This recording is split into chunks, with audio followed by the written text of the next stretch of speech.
Assalamu alaikum everyone. Thanks for having me today. We are going to discuss about advanced rootkit detection via memory forensic. As you know, there are a dozen type of malware out of there: ransomware, crypto miner, infostealer, banker, wiper, and so on. And each of them have their own capabilities, mechanism, and stealthy. But none of them is like a rootkit. So I have decided to design this presentation for security researcher, incident response team, and SOC analyst, also malware reverse engineer, to know how to handle the rootkit case and how to remove from the system and recover into the clean state. A brief introduction about me. I'm Dr. Sadi Ali from Kyrgyzstan, Iraq.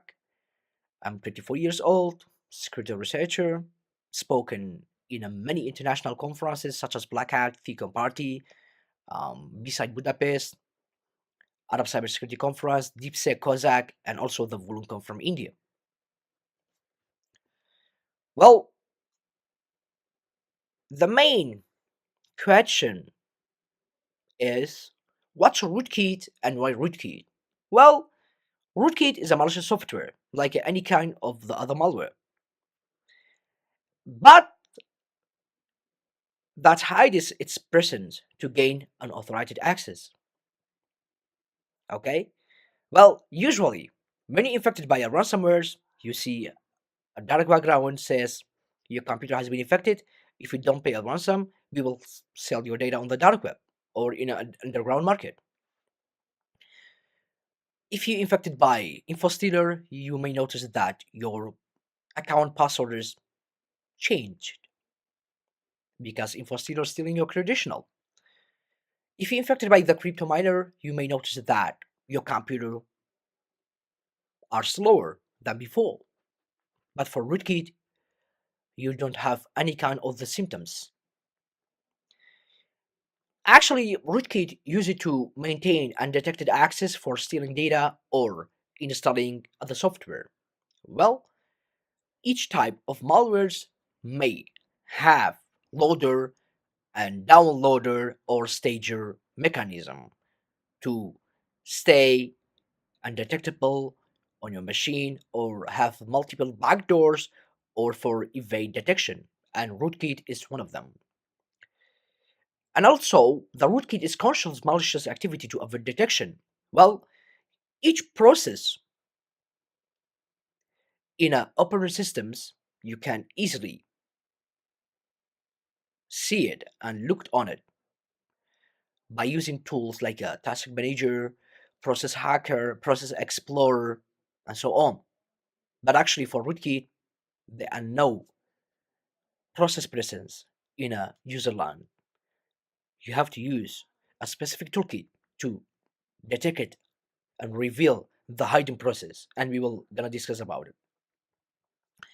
And actually, rootkit require specialized tools and technique for detection and removal, and crucial for system integrity. Well, in the past, there are some tools that designed for detecting a specific type of rootkit, like a TDS killer by Kaspersky or Gmer, but they are designed for a specific type of rootkit, not all of them. And actually, detection is a critical to maintain system activity, security, and protecting sensitive data. The rootkit life cycle. Well, each malwares have their own life cycle actually. For rootkit, first of all, infection and deployment, and actually privilege escalation to obtain kernel access and hide their own process or hide their own process. And this technique called DCOM, direct kernel object manipulation technique. And then privilege escalation again and command and control. So the malwares need to communicate with the C2 channel to stealing data to sending a command onto the infected machine. Well, the command and control actually is a sender and receiver channel between the attacker and infected machine actually in a simple term. And the final stage is malicious actions like altering or unlinking entire e-process to hiding their activity. So the rootkit can stay on your operation system on your infected machine in a user mode and in a kernel mode. Well, actually, we have a user mode and we have a kernel mode. So the user mode is a normal application and normal utilities and normal graphical stuff that you see on your operating systems, like applications. But kernel mode is a high level. You are working with the operating system structure. Well, in a user mode rootkit, the, the rootkit lives on application level files and modify standard system utilities. And actually, in the stealthy side, the user mode rootkit lower and easier to detect and remove. But in a kernel mode side, the rootkit lives on operating system kernel on modify or replace kernel modules and drivers. But the technique is highly stealthy and harder to detect it. In most cases, require dumping the memory, the RAM, on an infected machine and using tools like a memprogfs, recall, cyber triage, and, or volatility to investigate further. Well, rootkits have their own different technique and mechanism to stay undetectable on your operating system. One of them is um, altering a process and hiding there from uh, normal utilities. Because as I mentioned it, um, you can look at any kind of the process on your operating system, but for rootkit side, it's not possible. You cannot use task manager. You cannot use process hacker. You cannot use process explorer, process monitor, and so on, because the process is hidden actually. Well, the chain of hiding process from e-process is first of all gain a kernel access. Rootkits loads into the ring zero. We have a ring zero, ring one, ring two, ring three, and so on. Sorry, I think it's only three rings, but the ring zero is the highly privileged one. So ring zero means yeah, working on a kernel land.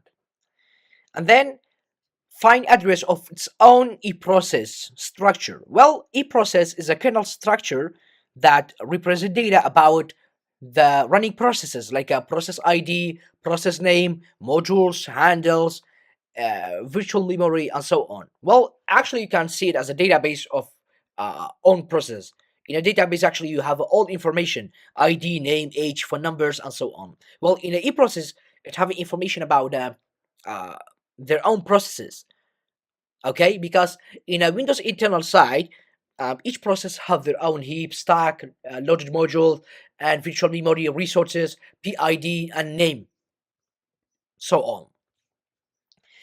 And then locate the forward link and backward link pointer in a list entry from the eProcess structure. And one of the main important question how this rootkit is performing the DCOM, direct kernel object manipulation technique. Well, it simply changes value of filling and billing to remain undetectable. Or in a technical terms, a change filling of previous process to next and change billing of next processes to previous. And finally, process is hidden, invisible to user mode tools, and still active in memory. And we move into the demo. Well, I have decided to use two tools, BIMprogfs and volatility. That's a query, vol.py, infected kit.row and windows.modules.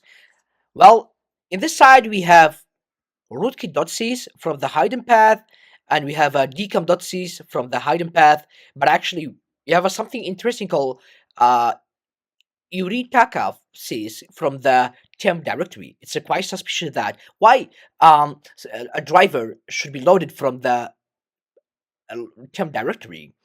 And from this minprog side, as you can see from the object root drivers, we have the urtica.sys, our suspicious driver. Well, that's our table of indicator. We have a rootkit.sys from the hidden path, and we have a decom.sys from the hidden path. Also, we have a uriatakas.sys from the temp directory. It's quite suspicious, and that's their own addresses actually. Well, you can actually um, enumerating the drivers from the registry key. Actually, the registry is a database of entire Windows operating system information. Well, actually, from this query, windows.registry.print and control set 001 service, we have something interesting called uartica.sys.